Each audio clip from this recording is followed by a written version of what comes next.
Doncs molt bé, ja podem continuar. Ara toca presentar la unitat didàctica. Dins de les boles que heu tret, doncs he escollit la unitat didàctica número 3, la de la conversa. D'acord? Us he deixat aquesta mostra perquè podeu anar seguint una miqueta de forma més agradable la seqüència d'activitats que es fan durant aquesta unitat didàctica. D'acord? Molt bé.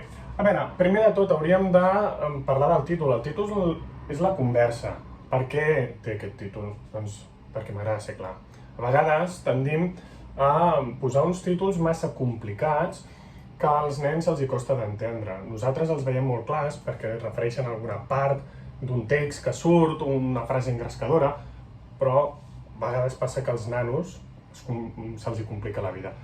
Tots els títols de la meva unitat, de la meva programació i aquesta unitat didàctica són molt clars i molt precisos. Es tracta de la conversa, el text conversacional.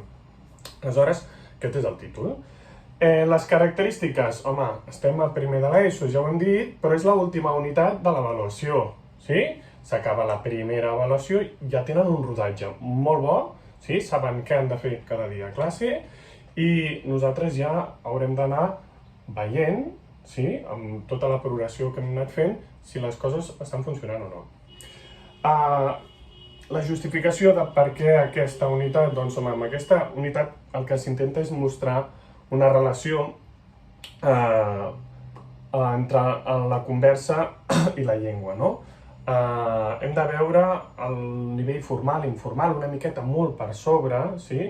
I despertar l'interès de la llengua, de la conversa, veure que la llengua està a tot arreu, que no només són coses escrites, sinó que els textos també són orals, que hi ha molta relació entre l'escrit i l'oral, però són mons diferents, i despertar aquest interès, no? Com ho farem? Doncs a partir de temes que els interessin. Pot ser el WhatsApp, pot ser el YouTube, hi ha molta forma d'intentar motivar-los. Després, quins continguts? Doncs, naturalment, es tracten les 5 dimensions, la comunicació oral, l'expressió escrita, la comprensió escrita, la literària, l'actitudinal i també, naturalment, el bloc transversal que marca la llei que hem de treballar la llengua a partir d'aquest bloc transversal. Sobre les competències, doncs he procurat que es toquin gairebé totes les competències de l'àmbit lingüístic, sí, i algunes de digitals i de socials. Els instruments que utilitzo intenten ser sempre molt variats, perquè trobo que és la forma més justa d'avaluar i a més ens permet a nosaltres veure diferents aspectes d'aquells alumnes, no només d'una forma, sinó obrir el ventall d'instruments d'avaluació per veure amb què un alumne s'hi sent més còmode i amb què no. Doncs molt bé, quins són l'observació directa, els dictats, les rúbriques, el text conversacional que treballem a classe, la lectura, l'exposició quan li toca a l'alumne sortir, la comprensió lectura que se'n fa, l'actitud a classe és molt important, sempre els dic, l'avaluació inicial que fem al principi de la unitat, l'avaluació final que es fa al final, una autoavaluació que tenen ells i un dossier. Hi ha el dossier de lectura i el dossier de classe i es presenten al final de l'avaluació el dossier de classe i el dossier de lectura l'entreguem quan acabem la lectura del llibre. Quins objectius i quins criteris pertanyen a aquesta unitat que és la conversa? Doncs bé, primer de tot millorar la lectura, ja dic que és molt important per mi, una comprensió lectora ens permet entrar en el món d'una forma molt més crítica. Després, reconèixer i analitzar textos conversacionals. Estem tractant aquesta tipologia de text, per tant, ells han de ser capaços de reconèixer, analitzar i crear-los. També un ús correcte de l'accent i de la dièresi són els dos temes del bloc transversal de llengua que es tracten en aquesta unitat. Uns altres objectius són buscar informació, seleccionar-la i sintetitzar-la, això és molt important, per poder estudiar altres coses, doncs és un dels objectius que estan a les meves unitats didàctiques, millorar l'ortografia, naturalment, participar en totes les activitats, això és un objectiu és el minut 0, i cadascú en la seva mesura, no tothom ha de participar al màxim, sinó en la seva mesura doncs, aconseguir el màxim d'ell. I produir textos orals, cal participar, vull dir, classes actives, dinàmiques, que tothom s'hi senti a gust. Aleshores, com ho fem perquè hi hagi una mica d'atenció a la diversitat? Doncs s'adapta la lectura al nivell individualitzat, és a dir, si hi ha un alumne que li costa molt llegir, doncs llegirà menys, llegirà una frase, i un altre dia potser en llegeix una i del cap d'una estona una altra. Anirem engrescant-los, però mai ofegant els alumnes. Adaptarem el text conversacional, pot ser més llarg, més curt, d'un altre tema, sí? Hem de ser molt flexibles, farem grups heterogenis i paritaris, naturalment, per raons de sexe, de nivell, de riquesa lingüística, hem de barrejar-nos tots, hem d'intentar que sigui el màxim heterogeni possible. Els dictats són adaptats també quan hi ha algun alumne que li costa molt escriure, sí? Doncs no li fem fer tot el dictat, jo passo discretament pel costat perquè sempre em vaig passejant i li dic ja està, no fa falta, ara descansa i no hi ha cap problema, ha fet 3 frases, les haurà fet millor 3, ben concentrat, que no si en fa 9 i a partir de la tercera ja està despistat. Què més? Parlar amb el departament d'orientació, demanar vetlladores quan cal, fer plans individualitzats per a aquells alumnes que ho necessiten i hi ha activitats de reforç i activitats d'ampliació. Les activitats de reforç proposades, que en poden ser moltíssimes, n'hi ha una proposada que és entrevistar la mare com si fos una desconeguda, imagina't que li fas una entrevista a ta mare, ja està, senzill. I d'ampliació, home, doncs enregistrar un vídeo amb la conversa que han escrit i penjar-la al blog. I també, com sempre, tothom pot fer comentaris positius en el blog. Què més? Transversalitat. Nosaltres tractem la llengua catalana, però ho hem de fer també tocant altres àmbits, no? I, per exemple, amb el Petit Príncep es toca les ciències i també els valors, naturalment. Es treballa molt l'àmbit digital i també la plàstica. Per què? Perquè nosaltres el còmic que farem en aquesta unitat, sí, es pot fer dibuixat de la plàstica, es tractaria la plàstica, o es pot fer per ordinador, tecnologia. Recursos TIC, doncs moltíssims. Naturalment, totes les meves unitats didàctiques es poden fer fins i tot online, per tant, n'hi ha molts de recursos TIC. L'aula informàtica, en cas que s'hi vagi, i si no és a casa, es tracten els processadors de text com el Word, es tracta internet, sí, descobrir aquest món, el Classroom, els PowerPoints per les exposicions, el Drive, perquè m'ho han de passar a mi, sí, hem de compartir els treballs a través del Drive, la comprensió dels textos utilitzem el Kahoot, utilitzem la pantalla digital, utilitzem el còmic digital si es vol, que hi ha un parell de webs que a mi m'encanten, que es fan molt senzilles i fan uns còmics extraordinaris que els encanten. I després tenim les orientacions metodològiques que es poden donar en aquesta unitat per qui es trobi que la vol fer. Sí, doncs primera orientació s'està continuant i s'acaba la lectura del Petit Príncep. Aquesta és la situació en la que ens trobem. Per què llegim el Petit Príncep? Perquè és un conte excepcional a qualsevol tipus d'edat, però en aquesta edat, que ells tenen tants canvis, que entren a la descoberta del món, és fantàstica. Després, internet, per què serveix? Home, serveix perquè siguin crítics.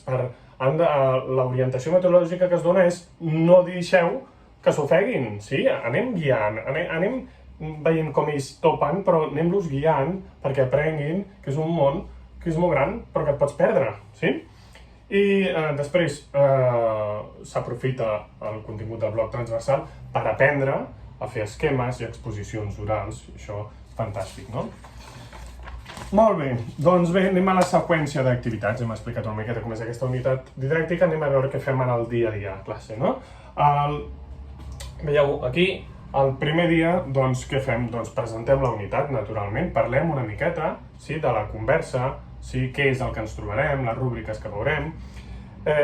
Després ens dona temps fins i tot a llegir una miqueta el Petit Príncep i, en la tercera part de la primera sessió, es fa una entrevista al company que tinguem a prop, en el cas que el tingui a prop, i si no, si és a distància és igual, no hi ha problema, entrevista a un company sobre el fragment llegit. Aquesta entrevista pot ser oral, pot ser escrita, pot ser com sigui, ens hem d'adaptar a la situació que ens trobem en aquell moment a la classe. Si ens queda poc temps, si ens queda molt temps, fins i tot poden ser les dues coses. Primer la prepareu escrita i després la feu oral, com sigui, però que comencin a tocar una miqueta les entrevistes. Després, fem una avaluació inicial. Què vol dir això? Escriure una conversa amb el pare o la mare inventada, sí? Tenen una rúbrica, doncs ells van mirant la rúbrica a veure si ho estan fent bé, sí? És una petita orientació per ells, per veure què és el que estem tractant i per mi per veure quins són aquells coneixements que tenen previs.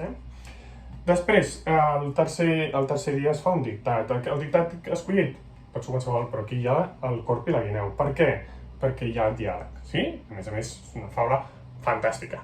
I què es fa amb el dictat? Doncs jo el dicto, primer tot sencer, després a poc, ells s'intercanvien els seus dictats i el corregim a la pantalla digital, només marquem, sí? Un cop el tornem al seu propietari, es corregeixen els errors que es tenen i es fa una activitat d'aquell dictat. Doncs poden ser preguntes de comprensió i normalment no les faig literals. Són preguntes de comprensió que tenen a veure amb les seves vides, que tenen a veure amb el rerefons de la lectura. Sí? Després, què passa? Doncs ja hi ha l'exposició oral i és la tercera unitat, ja sabem com va fantàsticament, surt un alumne i ens explica els accents. I tractem els accents amb què? Amb els textos que hem anat veient del Petit Príncep, no? Durant el curs. I després anem a l'aula d'informàtica, sí? I el model sempre és el mateix, a l'aula d'informàtica. Són 15 minuts que han de buscar informació sobre el text conversacional. Després jo els ensenyo ràpidament a la pissarra què és allò que crec jo que haurien d'haver trobat, ho van corregint, sí? Després busquen models de textos conversacionals de forma lliure o en el Classroom, si volen anar directament, i finalment, amb 10 minutets que queden a la classe, fan un esbós, sí? Per poder fer més endavant un text conversacional, sí? Aquí, el Petit Príncep. Llegim el Petit Príncep, sí? I convertim una escena en còmic. Reveiem el còmic aquí, sí? Convertim aquella escena, per això us he posat aquí. I com pot ser? Doncs que tenim els ordinadors? Fem a través del còmic digital qui vol. De forma plàstica, és igual. La qüestió és que ells practiquin, que se sentin a gust, sí? Després tenim aquí un altre dictat, sí? Aquest dictat és a dormir, del Gianni Rodari, un conte fantàstic, sí? Diàlegs també, i és la mateixa metodologia que abans. Una altra exposició, que en aquest cas és la dièresi, la fa un company, els companys l'avaluen, li fan preguntes, treballem la dièresi sobre el text del Petit Príncep. M'hi trobo a vegades que em diuen puc portar activitats si tu me les presentes abans i jo les corregeixo, miro que estiguin bé, fantàstic, és un extra això, no? Però m'hi trobo sovint, que m'ho diuen. Després, el Petit Príncep, fem un concurset amb el Kahoot, que els encanta, sobre allò que hem llegit. Per últim dia, què fem? Doncs creem un text conversacional. En aquest cas és l'entrevista a l'autor del Petit Príncep. Per què? Perquè ens hem anat llegint, no? Tot el Petit Príncep, durant les 3 unitats, ja estem acabant i volem entrevistar-lo. No podem, però ens ho imaginem. Perquè fer anar al cap més enllà de les coses reals, doncs sempre, a part de bonic, ens estimula moltíssim. I pengem al blog. Sí? Qui vol comentar als companys i aquestes coses. Finalment, què fem? Doncs un examen parcial, que surti una miqueta tot. No és un examen final, és un examen parcial que vol posar doncs, elements de comprensió, elements de lectura, elements del bloc transversal de la llengua, sí? I ja està, és veure 4 coses i sobretot una autoavaluació d'ells, veure com creuen que han anat aprenent, sí? Una reflexió final, què han après, com ho han après, per què creuen que els hi serveix, tot això aquí. I doncs ja està, aquí s'acaba aquesta unitat didàctica, que és molt xula, i jo espero que us agradi. I com acabo sempre totes i cada una de les classes sempre donat, us dic a vosaltres el mateix que ells. Moltes gràcies per venir.